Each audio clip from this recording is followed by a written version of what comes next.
Ndaitoti ndichagara naye nguva dzese ndini ndega ndichange ndinaye ndichiti ndawana munhu wekufara naye ndikafa vana vangu vane wekusara naye but teimwe iyaiya kudanana kwacho kwanga kusimbori kwesitereki teimwe iyaiya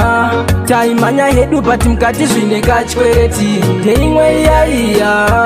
kudanana kwacho kwanga kusimbori kwesitereki teimwe iyaiya taimhanya hedu pati mukati zvine kachwereti akandijoinisa nyawo ndakasiya chechi yedu ndakuenda kwavo ndaimuda saka ndaita zvinoda mwoyo yavo ndaingoitiswa semunhu anoda kurorawo asi akandipinda dhipi zvataisimbisana zvese zvakaenda nepi zvakazoita zvacho zvanga zvisiri pamepu dai ndakawana mukana ndakamupa klepu teimwe iyaiya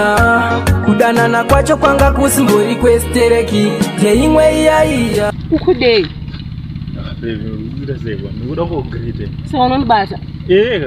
saka ndoita sei ndinotaura kanini kana kutimira musha hausadaro vipi chandinotaura newe ore chitaura nyaya yako ndee chiko kumanyei antu andimise nechinangwanga iwe dzikama kumanyeyo antu andimise ndinotaura newe but uri kumanyei ore chitaura nyaya yako wakaroorwa here handina kuroorwa amana saka munorooreka here kana muchiganza kudai so shandaurorwa panemukomana jesu kaseiko aiwa ina zvida mukomana wako ndikuda iwewe